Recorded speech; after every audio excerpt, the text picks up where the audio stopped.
बात मत लाइए। आप तो सदा बीजेपी का पक्ष लेते आए हैं, आपके ऊपर इल्जाम है इस बात का इनकी कि आवाज आप लोग गवर्नमेंट का पक्ष रखते हैं। खोल लीजिएगा इनकी आवाज को, इनकी आवाज को 10 सेकंड बंद करिए। अमीश भाई, ये वही मौलाना है जिन्होंने हमारे देश तो के कोरोना वॉरियर्स, हमारे मीडिया के बंधुओं को मारने की धमकी दी थी। सही कहा, हाथ जोड़ के माफी भी मांगनी पड़ी थी। ऐसे मौलानाओं के सामने मैं बिल्कुल नहीं डरता हूं। ऐसे मौलानाओं को, ये इस्लाम को बदनाम करते हैं, ये हमारे मुसलमान भाई और बहनों को बदनाम करते हैं, इस्लाम की गलत छवि को प्रस्तुत करते हैं और ये पूरे कौम के ऊपर एक दाग है। और ऐसे मौलानाओं को टीवी चैनलों पे एक्सपोज करना और इनको भगाना, बैठो अभी भागो, हिम्मत है तो बिल्कुल मत बैठो। अच्छे लोगों के साथ नहीं बैठना चाहिए। सुबुई, एक सेकेंड, मौलाना कादरी सुबुई खान भी मेरे साथ हैं, जानी मानी इस्लामिक स्कॉलर हैं, सुप्रीम कोर्ट के वकील हैं। एक सेकेंड, सुबुई खान, यहां पर बात हो रही है मरकज को मलेशिया से पैसा आता है, वो पैसा तुरंत बांट दिया जाता है, पीएमएलए का केस रजिस्टर होता है। यहां पर जो मरकज के प्रवक्ता बैठे हैं वो कहते हैं कि मुझे पता है कहां पर है मौलाना साद, लेकिन एजेंसी को बताना नहीं चाहते। और मौलाना जो हमारे साथ हैदराबाद से बैठे हुए हैं, उन्होंने जिन शब्दों का इस्तेमाल करा वो आपको पता है जी। पैसा भी आता है, पत्थर भी मारते हैं, कोरोना भी फैलाते हैं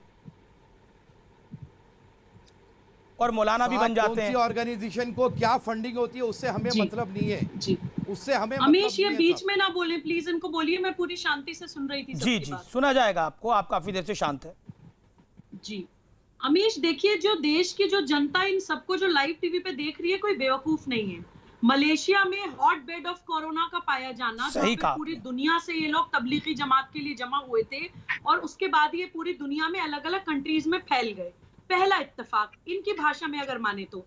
दूसरा इत्तेफाक कि मार्च में वहां पे बैठे रहे और ना ही सिर्फ बैठे रहे, भड़काऊ भाषण करते रहे कि जब तक पैंडेमिक रहे मस्जिदों में जमा हो, भीड़ जमा हो, आपस में टच करके रहो, कोरोना फैलाओ। इस तरह की इन लोगों ने आपस में साजिशें करी। ये भी चलिए दूसरा इत्तेफाक। उसके बाद जब एनएसए वहां पे गए, जब वहां की लोकल पुलिस ने इनके ऊपर दबाव बनाया तो मौलाना साहब गायब हो गए। ला रहे हैं मुंह पे झूठ बोल रहे हैं। मलेशिया में मरकज की मीटिंग होती है, वो भी इत्तेफाक। आमना बलोच पाकिस्तान की हाई कमिश्नर आती है, वो भी इत्तेफाक।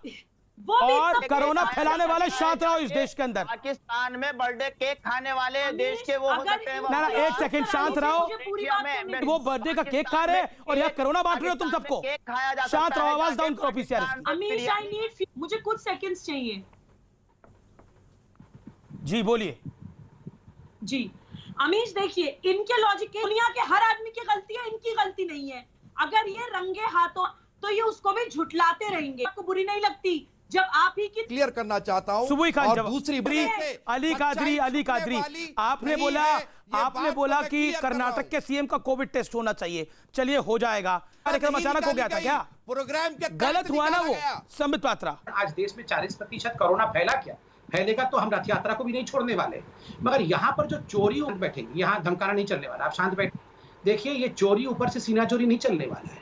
देश में 50, 60, 70% कोरोना फैलाएंगे, फिर यहाँ पर आके इतनी जोर जोर से चिल्लाएंगे, बाहर में पत्थर फेंकेंगे, थूकेंगे, अश्लील नृत्य नाचेंगे, मन मूत्र त्याग कर देंगे। और यहाँ पर इतनी दुखद बात है कि ये लोग डिफेंड करने बैठे हुए हैं। यहाँ से डिबेट खत्म करके घर में जाएंगे, फिर रिकॉर्डिंग करेंगे, गंदी गंदी गालियां देते हुए आपको और हमको, और फिर उसे यूट्यूब में लोड करेंगे। ऐसे लोगों के साथ किस जन्म में हमने पाप किया होगा जो डिबेट करना पड़ रहा है? अमीश भाई, पाप किया होगा जो ऐसे लोगों के साथ, जो आप इन लोगों की गाली सुनिए, ये जो यूट्यूब में रिकॉर्डिंग करते हैं, ये अपने आप को मौलाना कहते हैं। मैं तो कहता हूं ये मौलाना के नाम पे धब्बा है, धब्बा। कोई मौलाना जो ईश्वर को मानता है, अल्लाह को मानता है, वो इस प्रकार की गाली और धमकी नहीं दे पाएगा। वो कभी भी, आज आप यहाँ भी माफी मांगते जाइए अमीश भाई। ऐसे मौलाना को मत कीजिए।